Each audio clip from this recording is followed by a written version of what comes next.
মেথছবোৰ কৰিবলৈ হ'লে আমি কিছুমান বিশেষ সূত্ৰ বা নিয়ম জানিব লাগিব আমি এই নিয়মবোৰ আলোচনা কৰোঁ আমি সকলোৱে জানো যে দ্বিঘাত সমীকৰণৰ আৰ্হিটো কেনেকুৱা ধৰণৰ ax² + bx + c = 0 য'ত a টো 0 হ'ব নোৱাৰে মই এই সমীকৰণটোৰ কথা আগতে কৈ আহিছোঁ so ax² + bx + c = 0 এইটো হৈছে দ্বিঘাত সমীকৰণৰ তাৰ আৰ্হি ঠিক সেইদৰে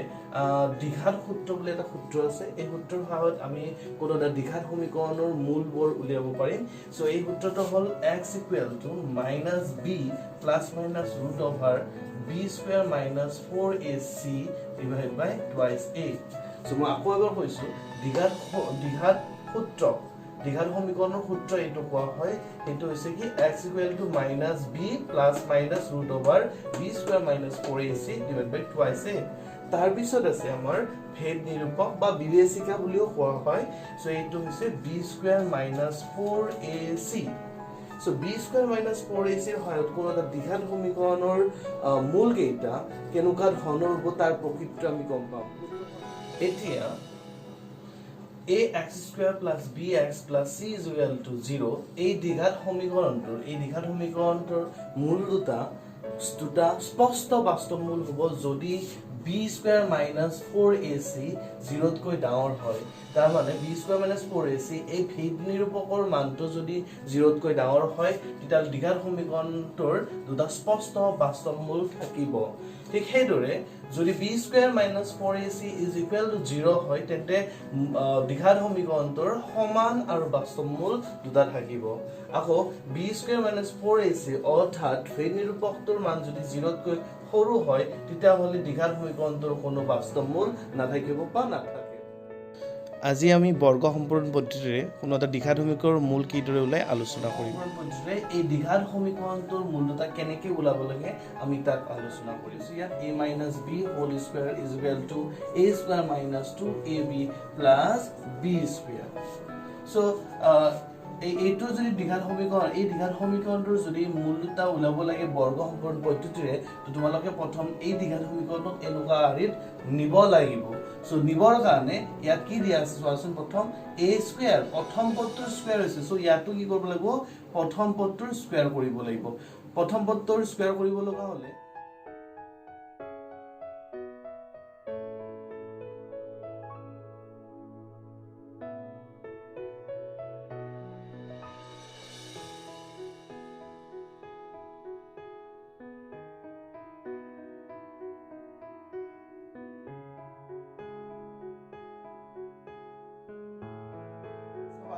twice x ৰ লগত কি দিলে আমি 7x/2 পাম twice x ৰ লগত কি দিলে আমি কি পাব লাগিব 7x/2 কি দিব লাগিব আমি ওপৰত এটা 7 লাগিব এটো চাবাচোন 4 2 ৰে যদি 4 ক ডিভাইড কৰো কিমান থাকিব 2 দ্যাট মিন্স কিমান হ'ল ওপৰত থাকিল 7x/2 that means twice x ৰ লগত আমি কি দিব লাগিব 7/4 তো ইয়াত 7/4 দিছো তাৰ পিছত চোৱা প্লাস ইয়াত কি আছিল twice ab হৈ গল plus b² তাৰমানে এই 8 ৰ স্কয়াৰ হৈছে আমাৰ ইয়াত কি আছে 7/4 সো 7/4 ৰ স্কয়াৰ হ'ব সো এই পদটো ওপৰ লাইনটো আছে সেইকাৰণে কি কৰিব লাগিব আমি এটা -7/4 হোল স্কয়াৰ কৰিব লাগিব এটো যি আছে হেটো আমি মাইনাস কৰিব লাগিব প্লাস কি আছে 3/2 = 0 এতিয়া চাবা x² - 2x * 7/4 + 7/4 হোল স্কয়াৰ এই গতিখিনিৰ পৰা আমি পাম এই সূত্ৰ মতে a - b হোল স্কয়াৰ যেছিল এতে ইয়াত পাম x - 7/4 হোল স্কয়াৰ মাইনাসত কি আছে 7/4 হোল স্কয়াৰ 7 স্কয়াৰ মিন্স 7 গুণ কিমান হয় 49 6 গুণ কিমান হয় 16 + 3/2 = 0 তো এই ইমপ্লাইজ এইটো কি আছিল এইটো যি আছে হেটো লিখা 7/4 হোল স্কয়াৰ এইটো মাইনাসত যে সমান চিহ্ন হটো বলে গলে কি হ'ব প্লাসত 49/16 তাৰ পিছত এইটো প্লাস আছে এইটো হলে গলে কি হ'ব 3/2 এইটো যি আছে লিখি দিয়া x - 7/4 হোল স্কয়াৰ আৰু 16 আৰু 2 ৰ লসাগু কিমান হ'ব 16 আৰু 2 ৰ লসাগু 2 ৰে কিমান যায় আৰু 2 16 এটা তো 16 আৰু 2 ৰ লসাগু কিমান পালা 16 পালা 16 ৰে 6 কিমান টাইম যায় এবাৰ যায় এক into 49 কিমান হ'ব 49 minus 2 ৰে 8 বাৰ যায় 8 কিমান 24 নহয়নে তাৰ পিছত চাবা x minus 7/4 whole square is equal to 49 ৰ পৰা 24 গলে কিমান হ'ব 25/16 হেখৰ ফালে কি আছিল x minus 7/4 whole square is equal to 25/16 এইখিনি পৰা আৰু মই কৰিছো এইটো যি আছে এইটো লিখিছো x minus 7/4 whole square is equal to 25/16 that means 25 মানে 5 5 গুণ 25 আৰু হল মানে হল 4 4 গুণ হল whole square দিলে নিশ্চয় এইখিনি পাম তাৰ পিছত চোৱা দুফালে যদি ৰুট ওভাৰ দিম মই ৰুট ওভাৰ দিলে কি হয় কৈছো এইটো ফালে ৰুট ওভাৰ দিলা এইটো ফালে দিলা এইটো প্লাস মাইনাস ৰুট ওভাৰ হয় তো স্কয়াৰ তো ৰুট ওভাৰ কেনসেল হ'ল x minus 7/4 is equal to ইয়াত কি দিব plus minus root 5/4 right x a minus 7/4 তো হেইটো ফালে গলে কি হ'ব 5/4 প্লাস মাইনাস ৰুট হ'ব আৰু মাইনাস তো আছে হেইটো ইফালে গলে কি হ'ব প্লাস ৰুট 7/4 এতিয়া কি x equal to কি পাবা তোমালোকে এবাৰ প্লাসত ধৰা 5/4 plus 7/4 আৰু বা x equal to কি ধৰিব পাৰা 5/4 কিন্তু এটো মাইনাসত ধৰিব লাগিব plus 7/4 ইয়াতে আছে নহয় প্লাস মাইনাস বুলি কিনে আছে এবাৰ প্লাসত এবাৰ মাইনাস এইটো যদি কৰো লহাও ইমান 4 5 plus 7 তো x is equal to 5 plus 7 কিমান হয় 12 divided by 4 বা এইটো ফালে আছে x লহাও কিমান হ'ব 4 হ'ব minus 5 plus কিমান 7 বা x equal to 7 ৰ পৰা 5 গল কিমান থাকিল 2 divided by 4 so x is equal to কিমান সাইডে কি হৈ যায় 3 বাৰ যায় বা x is equal to 1/2 হয়নে তো এতেকে নির্ণয় মূল দুটা হল কিমান হ'ব 3 আৰু 1/2 এটো आंसर এতিয়া আমি 1 और 3 নম্বৰ মেথছটো কৰিবলৈ চেষ্টা কৰিম সো ইয়াত দিয়া আছে 4x² + 4√3x + 3 is equal to 0 এই দ্বিঘাত সমীকৰণটো বৰ্গ সম্পূৰ্ণ পদ্ধতিৰে ইয়াৰ মূল দুটা উলাব লাগে সো আমি সকলোৱে জানো যে a + b হোল স্কয়াৰ মানে হল a² + 2ab + b²। সো এই দ্বিঘাত সমীকৰণটো এনেকুৱা ধৰণত আমি নিবলৈ চেষ্টা কৰিম ইয়াত প্ৰথম পদটোৰ স্কয়াৰ আছে আমি প্ৰথম পদটোৰ স্কয়াৰ কৰিম তো কি লিখিব পাৰো আমি 4x² মানে লিখিব পাৰো 2x হোল স্কয়াৰ 2 দুগুণ কিমান হয় 4x² প্লাস ইয়াত কি দিছে 2ab প্লাস 2 এটা লাগিব আৰু a লাগিব a means ইয়াৰ প্ৰথমটো আমাৰ ইয়াত আছে twice x প্লাস সৰি ইনটু b মানে হল মানে কি ইয়াৰ লগত কি দিলে এইটো পাম 2 দুগুণ 4 ইয়াতো 4 আছে x আছে অকল √3 টো নাই সো ইয়াত আমি √3 এটা দিব লাগিব ইয়াত আমি কি দিব লাগিব √3 দিব লাগিব তাৰপিছত কি আছে b² মানে এই b² মানে এইটোৰ স্কয়াৰ মানে √3 whole square is equal to 0 নহয়নে তো আমি a² + 2ab + b² হেতু সূত্ৰমতে কি পাম twice x + √3 whole square is equal to 0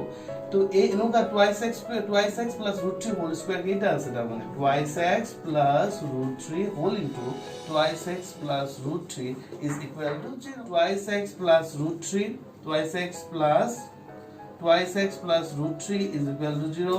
বা কি লিখিব পাৰা তোমালোকে twice x + √3 is equal to 0 that means কি লিখিব পাৰা twice x plus ত আছে হেতু হলে লিখিব minus √3 বা কি লিখিব পাৰা twice x plus ত আছে হেতু হলে লিখিব minus √3 তো implies x is equal to কি লিখিব পাৰি minus √3/2 বা x is equal to লিখিব minus √3/2 the নিৰ্ণয় মূল দুটা হল কি হ'ব minus √3/2 বা আৰু minus √3/, এতিয়া 4.331 টো আছে x minus 1/x is equal to 3 এই সমীকৰণটোৰ মূল দুটা উলিয়াব লাগে সো এই সমীকৰণটোৰ মূল দুটা উলাবলৈ প্ৰথমতে আমি কি কৰিব লাগিব লসাগু লোৱা সো x আছে ইয়াত তো একো নাই মানে 1 আছে তো আমি লসাগু ললে কি পাম x পাম 1 এৰে x কি মানে আছে x bar x x x square minus চিন আছে x এর কি বলছে একবার যায় 1 গুণ 1 is equal to কিমান 3 এতিয়া চাবা x স্কয়ার মাইনাস 1 x তো কি হৈছে ইটো x তো ডিভাইড হৈছে ইটো ভালে গলে সমান চিনৰ পূৰণ হ'ব দ্যাট মিন্স কিমান 36 সো x স্কয়ার এই 36 তো প্লাস হৈছে ইটো ভালে আনলে কি হ'ব মাইনাস 36 আৰু মাইনাস 1 is equal to 0 তোমালোক ভালদৰে মন কৰিলে গম পাও যে x square minus 36 minus 1 is equal to 0 এইটো এটা দ্বিঘাত সমীকৰণ হয় আৰু এই দ্বিঘাত সমীকৰণটোৰ আমি কি কৰিব লাগে মূল দুটা উলিয়াব লাগে প্ৰথমতে এই দ্বিঘাত সমীকৰণৰ মূল আছে নে নাই আমি চেক কৰি ল'ব লাগিব কাৰ সহায়ত b স্কয়ার মাইনাস 4ac ইয়াত a মানে a hall a equal to b equal to আৰু c equal to এই দ্বিঘাত সমীকৰণটো যদি মই a x square plus bx plus c is equal to 0 লো তুলনা কৰো x স্কয়ার সমত কোন আছে a x স্কয়ার সমত কোন আছে একোনে মানে 1 থাকে সো a এর মানটো কিমান পালা তুমি 1 x এর সমত b আছে সো x এর সমত কি আছে -3 আৰু a to c মানে কিমান আছে -1 এতেকে b square minus 4ac is equal to b square প্রথম আছে b square minus 3 so minus 3 whole square minus 4 আছে into a আছে a মানে 1 c মানে কিমান আছে minus 1 তো এটো ক্যালকুলেশন কৰিলে -3 স্কয়ার নে -7 আছে plus 3 into 4 9 minus minus minus কি হ'ব প্লাস 4 গুণ 4 4 গুণ 4 9 এ 4 কিমান পালা তুমি 13 পালা 13 that means b square minus 4ac এই মানটো 0 কৈ ডাঙৰ নিশ্চয় হয় গটিকে কি থাকিব মই আগতে কৈ আছো তোমালোকক যে b square minus 4ac এর মান 0 কৈ ডাঙৰ হলে দুটা স্পষ্ট বাস্তৱ মূল থাকে তেতিয়া হলে আমি পোৱা দ্বিঘাত সমীকৰণটো দুটা স্পষ্ট বাস্তৱ মূল পাম সো দ্বিঘাত সূত্ৰৰ সহায়ত উলাম আমি এতেকে দ্বিঘাত সূত্ৰৰ সহায়ত দ্বিঘাত সূত্ৰৰ সহায়ত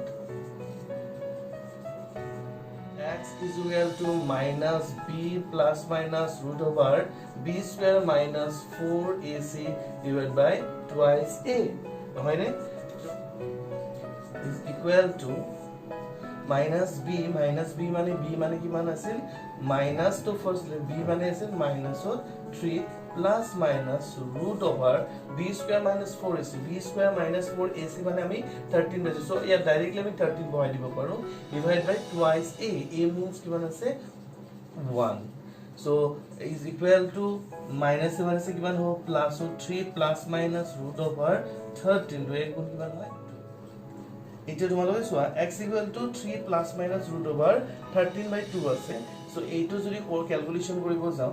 x equal to কি হ'ব পাৰে এবাৰ প্লাস দিয়া এবাৰ মাইনাস দিয়া তো কি পাবা 3 plus root over 13 divided by 2 বা তোমালোকে কি পাবা x is equal to 3 minus root over 13 by 2 এটাকে নির্ণয় মূল দুটা হল 3 plus root 13 divided by 2 আৰু 3 minus root 13 divided by 2